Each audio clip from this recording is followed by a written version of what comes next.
calm but competitive. That's the quality that led Jones to Alabama, despite having Jalen Hurts and Tua Tagovailoa ahead of him as he arrived. It was a pretty daunting quarterback room at that time. People were like, well, why did he go there? He's going to never play. A lot of people would probably call me crazy, but I was like, at some point I'm going to get a chance. I learned a lot from those two. I needed to develop in the weight room, in the film room, and there's no better place than to get good coaching in all areas than from Alabama. My man, this is all the little stuff that matters. One document helped in that development, a detailed outline of goals for Mac's parents. Never let anybody know that they've got to you. Fake it until you make it. The pages filled with a short and long-term process and map to follow. Confident, successful people are humble because they truly believe in themselves and they are not concerned with what others say or think. We kind of just sat down and my dad was like, hey, let's come up with like a game plan. I was just trying to get on the field. Yeah, you want all this great success, but at the same time, what are you going to do each day to get there? I wanted to keep Mac focused in on that he's not the third string quarterback or the fourth string quarterback on this team. He's a first string quarterback waiting to play. Jones didn't just wait, he worked. And years later, this season is the proof. Jones looking, end zone, it's caught for a touchdown. Mac across the middle, touchdown Alabama. The pass is on the money, Mac's gonna go long. How about that? As a starter, leading the nation in passer rating, in completion percentage, an SEC champion, a Heisman finalist. The tunnel may have been long, but the light at the end, bright, powered by Jones' patience and shaped by his belief. He took his dream from what he wanted to do when he was 5 years old, and he took the time to take baby steps to reach that dream. There's a lot of days where my patience was tested, but I think the whole time I really did believe that, I was the guy for the team.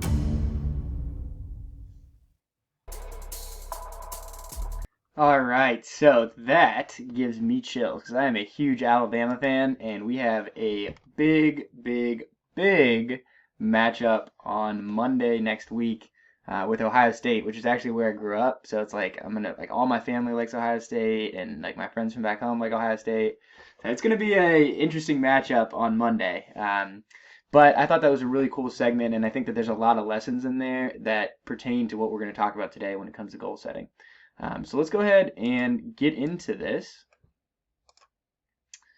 So if you kind of heard, he started with his long-term goals. And so for Mac Jones, his long-term goal was to be the starting quarterback at the University of Alabama. And if you're thinking about what your long-term goal would be, it's things that you would like to do in the future. They're going to take more than 12 months to accomplish. So maybe it's starting a family. Maybe it's getting a specific job or buying a car or becoming financially independent. I mean, these are all examples of long-term goals. And I'm sure that you all have some really good long-term goals as well. But when we're thinking about those long-term goals, there's a few things that you can do to make sure that you're breaking them down into more actionable steps, okay? So yes, everybody wants to have $1 million. Maybe not everybody, but a lot of people want to have $1 million. That's a great goal to have, but unless you actually have step-by-step, day-by-day plan for getting there, more than likely you're never actually going to get there, okay? So if you're thinking about how you should set your long-term goals, you want to work backwards. So you want to think about what you want to achieve first, and then kind of plan back to where you can do something today that, it's obviously not going to get you there in one day, but if you do this over and over and over again, maybe after a year or 2 years or 5 years or 10 years, you'll get there, okay? So you want to start with a picture of where you want to be in 10 years from now, and then kind of work back. So, okay, if I want to be here in 10 years, then where am I going to have to be in 5 years? So if I want to have $10,000 in my bank account in 10 years, in 5 years, if I have $0 in my bank account, I'm probably not going to be able to get to $10,000 in 10 years, right? So you got to kind of break it down. And then, okay, well, if I want to have, let's say, $5,000 in 5 years, well, then in 1 year, I should probably have $1,000. In 6 months, I should probably have $500, and you can kind of break that down to the week. So to get to $10,000, not impossible, but you've got to actually think about that, and you've got to make those choices every single day in the moment that are going to lead you to that bigger goal. Okay. Now, these next two tips are kind of personal from me, but these are two things that I have found when setting goals really lead you to actually being able to accomplish those goals. Okay. A lot of people set goals and then forget about it. That's what New Year's resolutions are, right? Everybody wants to get healthy, and everybody wants to make a bunch of money. I mean, those are New Year's resolutions. If you're not writing them down and checking in on all those little steps that you're doing along the way, well, then you're never actually going to be able to accomplish them. So that's the first thing, is writing them down and then going back and checking and adjusting every single month, at least, maybe every single week. That's the second part. So not just writing them down and forgetting about them, but going back to them every month or every week and saying, did I accomplish these smaller steps that are going to lead me to my bigger steps? Okay. If you think about it, there's a lot of things that could get in the way of you accomplishing those smaller steps. So you have to really focus and say, okay, I know that I want to get to this long-term goal.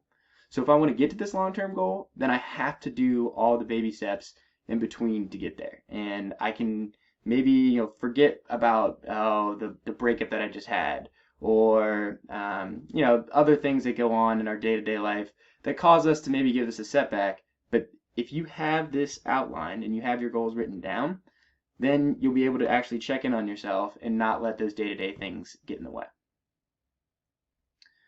All right, now, the second thing that I want to talk about is the SMART goal framework. So SMART is just an acronym, okay? And we're going to talk about what each of those letters mean. But it's just an acronym that you should think about whenever you're creating a goal. Like I said, big general goals, yeah, they're great, but they're not useful. So saying you want to lose weight, that's great, but how am I going to keep myself accountable, or how am I going to hold myself accountable to make sure that I actually accomplish that goal? And this SMART goal framework kind of gives you and at least an idea or an outline of what you should do when you're coming up with these smaller goals. So the S in SMART stands for specific. Okay, your goals need to be detailed enough for you to actually hold yourself accountable. So you need to be able to say, okay, did I actually get that baby step done? Or did I not get it done? And maybe I need to readjust. Okay? And so if we're thinking about how we can actually hold ourselves accountable, well, we need to make sure that the goals that we set are measurable. Okay? That means that we can actually say, yes, I did do this for this amount of time, or maybe I did it, but I didn't do it all the way through. Okay? So it's the example of saying that you're going to work out versus saying that you're going to work out for 30 minutes. Okay? That is something very specific. 30 minutes at a time. You can record, you can say, yes, I did it, or I didn't do it, and, actually reflect back on that. If you're just saying, oh, I want to work out, well, walking to the fridge, getting some calories burned, that's work. But, is that actually something that's going to lead you to your goal? Probably not. So we want to make sure that when we set these goals, we can actually measure whether or not we're moving towards them. The next one is attainable. I think this is one that it's a little touchy. It's a little subjective. So it's going to be different for every single person. But the main thing you need to understand with attainability is that if you set goals that aren't really going to be possible or are going to burn you out, then you're not even going to start to achieve them. So it's better to set goals that maybe aren't as hard or aren't as lofty and accomplish those, and then rethink, well, maybe I can challenge myself a little bit more, than saying I'm going to do it all in one and not being able to do it and then giving up. Okay, so attainable is very, very important, and that's something that I've had some conversations. It's like, well, ideally, yes, I would love to do this. I love to do this, but there are those day-to-day things that go on in your life that are going to get you in the way, and so you need to account for those when you're thinking about your goals.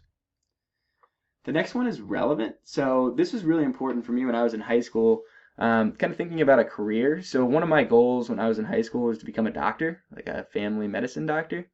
And I can tell you now, after being going to the hospital and working with other doctors, not working with other doctors, but going to the doctor, I would never want to be a doctor.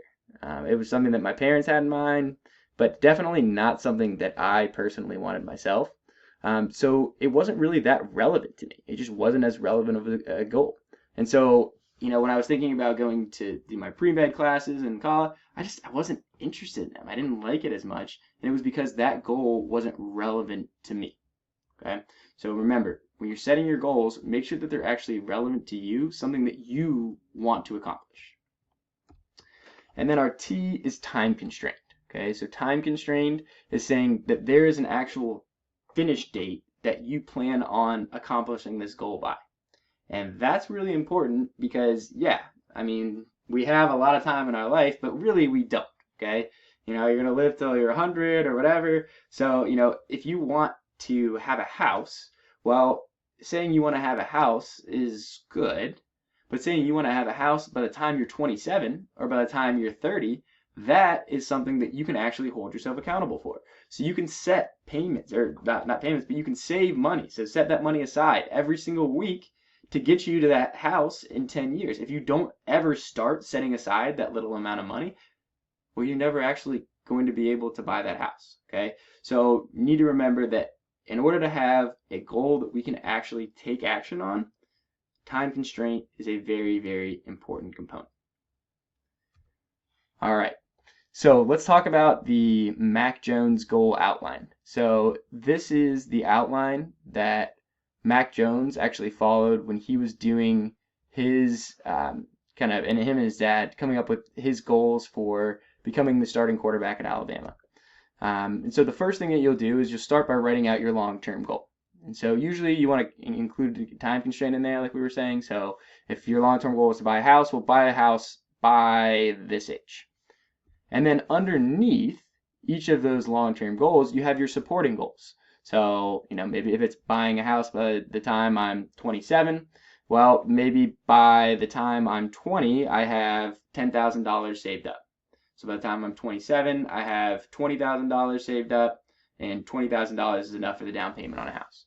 Okay, so you're kind of thinking a little bit more specific, again, adding in those time constraints. And then depending on how big those kind of smaller goals are, you might even have to get more detailed into the week by week or day by day. And that'll help you kind of figure out those final little steps that you need to do every day to get you to where you want to be.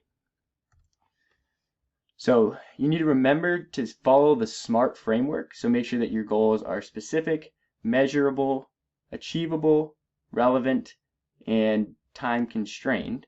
And if you do that, then there's no way to do this incorrectly. Okay, I'm not the one who's setting my goal or your goals. You are setting your goals, and so you are going to have to do the research to figure out what are the steps that you need to take to actually get you to where you want to be. Just saying that you want to be a doctor is great, but if you haven't figured out that, oh, well, I need to take specific pre-med classes, and in those pre-med classes, I need to get certain grades. And on top of that, I need to do shadowing. So I need to shadow doctors to show that I have experience in the medical field. On top of that, I need to study for the MCAT, because the MCAT, the medical school admissions test, it's not easy. It's hard. And so you have to do really well on that if you want to get into medical school. And then you have to get through medical school. So there's a lot of steps that would eventually get you to the point where you're a doctor. If you're not taking into account those steps, or you don't even know what those steps are, then how are you ever going to be able to accomplish your goal? Okay, you won't.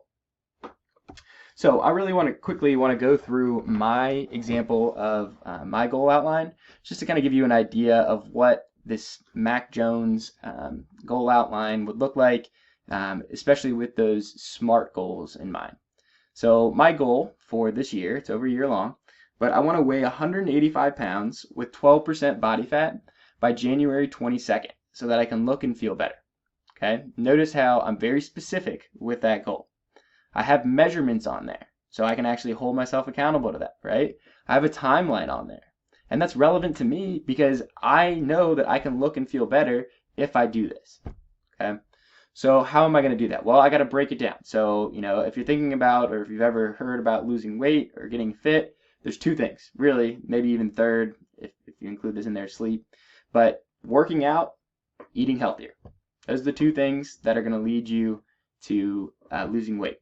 And so those are my two kind of bigger but smaller goals inside of my long goal. So working out daily and then eating a healthy diet 5 out of 7 days per week. But even those aren't specific enough. That's not telling me what I need to do on a day-to-day basis to accomplish this goal of weighing 185 pounds with 12% body fat. So the first thing I'm going to do is weight train, so lift weights 3 times per week for 1 hour. Again, notice how that's very specific. There's a time constraint on there. I can measure that. Now, not only am I going to work out randomly, just do random things for 1 hour, but I'm going to follow the 3-day workout routine that I followed in college. So I'm very specific with the exercises that I'm going to do each of the days every single week so that I can go back at the end of the week and look and say, did I do what I said I was going to do that I know is going to lead me to the goals that I want to get to? And then this last one is even another detail, because right now in Philadelphia, the gyms aren't open. So I can't throw around weight in the gym like I used to do. So I had to modify it, and I had to say, okay, well, if gyms are not open, then I'm going to modify the exercises to do at home, but I'm not going to take any days off. And that's the type of detail that it's a plan that you can follow, you can look back on, and you can say, am I doing these things every single week that are going to lead me to the goal that I eventually want to get to? So you can see, obviously, I have, the cardio on there, kind of the same idea. I will not miss a workout, so that's a really important thing on there. It's really easy to say you're going to do these workout things, but to actually do it in practice is difficult, and that's what I've learned. So I've set in this little kind of mini goal here of recording all my workouts. So if they're all recorded, kind of another way to really check, did I do it or did I not do it? I'm going to share my activity on my Apple Watch with my brother and my dad so they can hold me accountable. Another great thing. And then when I feel tired or not in the mood, I'll call my brother for motivation. So again, all of these daily things that I can do that are going to lead me to my goal of working out daily, which is going to lead me to my ultimate goal of weighing 185 pounds with 12% body fat by January 2022 so that I can look and feel better. Okay? Now, the only thing I want to point out in the second part, because again, it's just more details and more steps that I need to take, but this is where the reality comes in, the realistic, the R in SMART. Or sorry, not R, the A, attainable. This is where the attainability comes in, okay?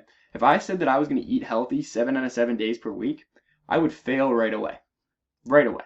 Because I know that on Monday next week, when Alabama's in the national championship, I will not be eating, kale turkey salad. I will be eating pizza or a cheesesteak or something that'll get me in the mood for that football game. So I know it's not a reality. But what I can try to do is I can try to eat healthy 5 out of the 7 days per week. So I'll have, 2 maybe little cheat days where I eat unhealthy, but 5 days out of the week, I'm going to try to really, really eat healthy. And that is attainable. That's something that I think I can actually do, and it's something that when I'm kind of reflecting on this, I think that, maybe eventually I want to move to 6 days per week or 7 days per week. But where I'm at right now, I think that this is something that's possible, and it's something that's going to push me too, and it's going to help me get to my goal. Okay? Well, now to do that, I obviously have little steps in between, so grocery shopping is really important. Making sure that I don't purchase unhealthy snacks, okay? So then that takes away the unhealthy snacking, so that helps me get those days where I'm only eating healthy. Same thing with resisting the urge to the drive-thru, so only allowing myself to go through the drive-thru 2 times per week. That's going to cut down on, again, some of the unhealthy eating habits, okay? So this is what I'm looking for when I say Mac Jones outline.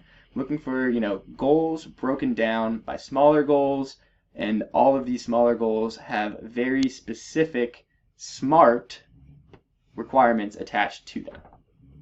Okay? So here's your opportunity for extra credit, and this is what you're going to be doing for the rest of class today. You're going to be creating your own SMART goal outline. So very similar to what I did with mine, you're going to be doing the same thing, but you're going to be doing it with your long-term goals. So you want to choose 2 to 3 of your long-term goals, and then develop one of these outlines on a Google Doc. Okay?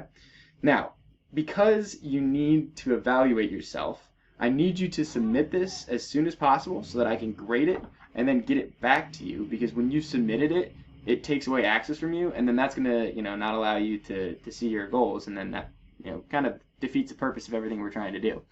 So these SMART goal outlines must be submitted by tomorrow at 11:59 if you want the extra credit. Okay?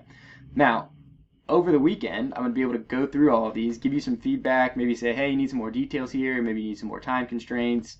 But over the weekend, I'm going to get them back to you, and then that's a document that you're going to be looking at and updating and reflecting on every single week or every single month throughout the trimester.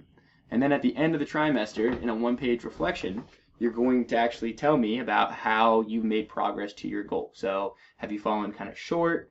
Maybe it was because one of your goals didn't have a specific measurability and you weren't able to hold yourself accountable. Maybe it is that you're going above and beyond and you need to kind of readjust because you think you're going to be able to accomplish more. That's what you're going to talk about in the paper at the end of T2. And then very similar to kind of like what we had for T1, if you submit both the SMART goal outline now and the end of trimester reflection, so at the very end of the trimester, submit that one-page paper, then you'll get a 5% bonus on your T2 grade, which is a half a letter grade, and it's huge. Okay? So if there are any questions, please send me an email. Otherwise, I'm looking forward to seeing these outlines submitted on Google Classroom. There's an extra credit assignment. You'll see it's up there. It'll be live when your class starts. So you can kind of submit it there, and I'll get back to you, and you'll be good to go. So good luck with this. Like I said, send me an email if you have any questions. But if there are no questions, then I will see you all on Friday.